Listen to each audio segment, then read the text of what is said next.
Madamo gid ni salamat partner kag Sir Ruel. Mayong aga sa aton tigpalamati. Yari kita subong sa Barangay Parian, Sigma Capiz. Pagkaupo naton sa subong, si Kap Nilvin Caporal. Kap, pwede ka bala kapakilala sa imo kaugalingon? Ako bali si Punong Barangay Nilvin Caporal sa Barangay Parian, Sigma Capiz. Kap, gaano ka nakadugay gapanguma? Akon isa-isay ko sir ang akon nga istorya sa akon kabuhi sa pagpanguma. Madugay na nga tinuig kay hindi lang sa pagpanguma kundi sa pagpamugon. Akon ina na eksperyensyahan sa akon kabuhi. Kay siyempre sa elementary ako, grade 3 ang akon grade. Nagapamugon ako di sa Asinda ang akon nga adlaw sa tuno 25. Kung sa Domingo, isa wala klase, nag-extra ako sa pagtapas ng tubo, ang kanamadag na pwede sa amon sa tusang tagiya sang Asinda. Bisitas. Kag sang high school naman ako, siyempre mag-grade 5, grade 6, nagabulim ako sang sa umanay akong amay, kaya may gamay man kami ulogman talamnan sa palay. So, kaya di man masuporta sa amon pagpangabuhi, kaya may magulang ako kung nag-eskwela sa college sa Iloilo, sa Maritime. So, maiwat para sa amon pamilya nga magpinsan kami sa eskwela. So, nga po isa pa utod, nagbinantay sa amon Carabao, o isa ka eskwela 3 ka tuig. So, ako kung di ko magbakas, hindi mo ko ka-eskwela. Kaya gina-priority ang ako magulang. So, ganing nagpamugon ako, gabuli ko sa amon liyapat sa ako gaarado, ako man ang bodo kami ni mama kasi tatay, nag-extra sang tricycle driver sa Rojas. So, hindi matamna ng amon ng iyapan. So, kami sa akong iloy, ang mga nabuligan niya ko sang kwan, sakwat sang arado kung pagliso kasi madalong. So, dito kung sang high school naman ako, kay may Sinda, Mandrigapon, so wala ko sang klase. O kung isa kakala ako sa maestro ko, sir, mauli kay ako kwarta ba sa tuition. So, may tuition pa ang barangay high school. So, gani, ga-extra ko sang pagkagas ng tubo, pananggot ako sa Lubid. City Kapuno ako nasanggutan eh. 45 sentimos ang litro akong baligya para lang maka-eskwela ako pala makasupport. So ganing amoy na kabudlay ako na agyan sang una. Kaya bisikleta to ko pa ibisan to ko eskwela school. So ganing na pag iban lakot ang trabaho. Kung wala obra sa uyapad, mamugon sa kampo. Para may isuportaw sa akong eskwela sa high school. Ay tuod ka, Kap. So, pagpanguma gid gili ang ginpili mo para maging source of income mo or may iban ka pagid nga source of income? Ang pagpanguma sira mo gid ang akon nagugmaan nga ginpili nga daw profession bala. So muna gani nga sang time na nga nag-college ako. Agriculture gid ang akong ginkuha nga course. Parang maano ko gid ma-intindihan ko pagay kung ano ang iban pa nga mga technology pinagi sa pagpanguma nga mapaayo ang pagtanom sa mga tanom sa agriculture. So gani nga timely man sang nag-eskwela ko college, nag-abot ining programa sa gobyerno pinagi sa Department of Agrarian Reform among ining CARP. So dibuinas ako nga nakabaton nga gin-awardan ako sa duta nga bali mga more or less mga 2 hectares. So nga farmer beneficiary ako. So alinsad to nag-umpisa ako sa pagtanom sang kamuti, balingka o balinghoy, tapos sang uli nagmais. So gani nga sang uli amo to nga sa daw maayo ang pansang tubo kay ang iban nga produkto mga root crops tigado ang kuno di makabawi bala sa pa gina-speakal sang dar o ginapa pansa amon may balayran kami sa Langbang sinang luti in-award sang gobyerno hindi na sang siling hatag kundi may obligasyon kami nga mga beneficiary sa pagbayad. So gani nga nakapanumdum ako nga magtanom sang tubo. So sa pagtanom sang tubo, giswela ko sa Panay State Technical College kay sa una hindi nakapso Panay SPC sa Dumaraw. Before ako magkadto sa eskwelahan, naghahakot ako sa mga patda na sabot sa sako kag ikuan dito sa mga area nga dapat pagkatamnan. Antes ako magkadto sa eskwelahan, aga pa ko kabugtaw din kay along the highway mo lang eskwelahan. So pagkahapon naman magbuhi, amo naman ako ng routine. So, routinary mo na siya din. Mo na ako sa para lang mga pambalang duta nga ginatag sa gobyerno, ma-utilize kag matamnan. So sang uli siyempre nakapangsawa naman kita. Muna nga daw medyo hindi balakan nga makabuhi isang pamilya kay siyempre hindi madakog ang area. Si Mrs. Gin pa abroad ko. Abroad siya. So nakabulig-bulig nga nakano sang duha kapital para mapadako ang produkto sa among tubuhan. Kay siyempre may baka ka na abono, mag-inisip ka na sa tao. So sang uli nakakapital na may nag-convince sa akin na ma-poultry. Kaya daw kayong kita sa tasang poultry. So naka-poultry kami ang may area ko sa carp bala na patindugan sang building. Daw naka 16,000 heads ako sa poultry nga sa manok bala nga broiler. Na ang company nga akong ginilitahan ako ang Carl's Poultry Supply. So amoy na ang natabo sa ulihi nga daw maayo naman ang buwa ako ang pagpangabuhi. Gin pa uli ko na siya para makabulig sa attender sa among trabaho. Siyempre nagkuan ako sa politika. Actually, wala pa man ko asawa para na sa politika kay pag-graduate ko sang 1994 sa college. Nagbarangay kagawad ako. And then, after sang isa ka term, nagkapitan, 3 ka termino. Nagkagawad naman 2 ka termino, kagsubo nagkapitan ng Gyapon. So, almost mga 31 years na ako sa public service sa barangay. So, amo nang doon kami nakakuha sa among mga source of income. May honorarium, may tubo, tapos may mga saging man kami nga ginaproduktuhan para makabulit pagit sa among pagpangabuhi. Pati ano man to by cup ang ginhambal ni partner. So ano ang mahambal mo sa subong? Parte sa to sir sa kwan sa medyo makapaslawan sa pagtunguma. Ako na-experience yan. May aragid kay isang nag-back down ang presyo sang kalamay. Nagmahal ang mga abono. So nag-ship naman ako sa laing nga produkto.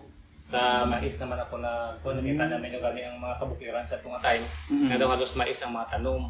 So gani nag-ship ako sa mais hasta nga sang ulihi daw muto ang medyo masakit-sakit kasi siyempre lain ang kita sa tubo. Sang sa mais malayo ang malayo ang diferensya. Kaya lain gid ba na makapag tinawag nga may tubo lain ang sa Bacolod gani sa Negros basta Sindiro ka lain ang kita. So gani nga nagsip ako dito. Kag isa pa may mga bagyos to nga nagalagi. So pigado ang tubo ko nga bagyuhan kay pag magda na siya. Pigado patapas ng purisa manubo so pirdi kag Gyapon nga planters. So nagmais ako. So sang ulihi dako gid nga bulig sa akon sir ang pag-eskwela ko agriculture. Kay dako napaminsa nga basta may subject ng mga entrepreneurship sa agriculture. Hindi lang sa mapangkalang mananom ka lang kundi nga pwede ka makanegosyo. Ito gani nga siyempre part mas ang subject namon ang mga animal husbandry. Nagpotre ako, gintry ko akong matinunan sa agrikultura. Today ko ginpaminsar na dapat hindi ako magdiskuryo. Kaya patawaan ako sang tao agriculture ka tapos na napaslawan ka, na nag-surrender ka. Naghaling ka sa agriculture nga mga pagprodukto. So gani, nagbalik naman ako sa pagtubo. So matunan ko sa eskwelahan sa agriculture. Gin-apply ko mo to nga sa pagmamahal sang abono. So nagamit ako sa tubo sang mga rice hull, sikindang sa sang ipis sang manok, kag vermicompost. So ginkuan ko na tanan daw ko ba lang ako ng tiguhan, tinsan ko, gin-apply ko. So medyo mo to bisan mahal ang abono, nakabawi ako kay tungod nga barato lang niyang mga mga sa organic bala.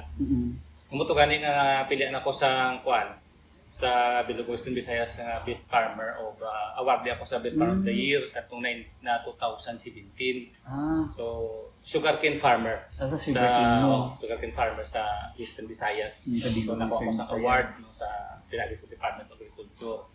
So gani amoy na nga ang atong kapaslawan nga to wala ko to ginpinsar kundi ginpinsar ko gid bilang agriculture graduate mapakita ko sa akon mga si Mario mga kalapit ko nga sa agriculture may kwarta gid. Hindi na siya isa ka sinagatanom ka lang sa duta pwede ka mangin negosyo o mga entrepreneur ka nga mangin boss ka. So kanina sa to, medyo nag-ayo ang akon nga kwan to na manubo ang akon nga ginagastos sa akon nga kampo, sa akon tubo. So nakabalik naman. Kasi sang ulihi nga nakabawi, nag-arkila ko sa mga loki sa buwan. Hindi asang nasakop sang farm kundi sa mga private land ba lang wala na ginasapak sa mga kagiya kay mga sa abroad mga magaranon. Wala sang katipan. Ginarkilan ko nga muna nga subong naka-kumtar na ako sa mga more or less mga 16 hectares nga tubo, maluwasan din award sa ako sa gobyerno sa carp. So dira dako ang akon nga kuan income na. Nga kung imbasyon kani subong sa amon gamay lang din amon nga kuan kay ang area sang parian medyo laban hili. So hindi naton maano sa mga parts sa mga negros nga ang ilang natuba sa isa hektarya dako. So sa amon lang ako lang estimate lang ang ginakita ko lang sa sekretariya net income mga 80,000 plus. So kung i-multiply mo na mga mga sobra 1 milyon ang akong gina-income sa isa ka tuig. Wala lapot sang ay banta nga benepisyo na tagsang sentral may mulasi ka, may tracking allowance. So namoy na bakal ako sa 3 kasalakyan, sinilagay mo sa ka brand new. Nakapesyul ako sa bata ako sa kolehiyo, sa pharmacy sa Kalibo. Nakapatindog ako sa balay, sa amat-amat lang. Pinagi sa kita ko sa agriculture. Namoy na nga dakong ko pasalamat ko sa gobyerno naton sa programa sang DAR nga land reform nga pinagi sa nagpisa ko sa gamay nga subong nangin successful na akon nga story sa akong kabuhi. Nga nag-amon ako sinisubong sa bulig ina sang aton nga programa sang agri-reform program.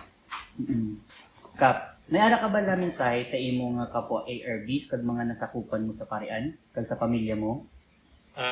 Bilang punong barangay sa Maray Parian kag beneficiary sa programa sang DAR kag subong man sa split project sang DAR na ako lang mambal nga kita nga mga beneficiary aton gid nga gugmao no ang duta nga gin award sa aton sa gobyerno kay pinagi sa programa sa DAR kay dako gid ang bilang sa akon eksperyensya dako gid ang nabulig sini sa akon kabuhi nga nag-amo na sinisubong ang akon status sa akon pagpangabuhi hindi man gid dapat manggaranon pero makita naton nga do ang kinahanglanon bala makuha ko ang kinahanglanon ko sa akong pagpangabuhi bilang may pamilya.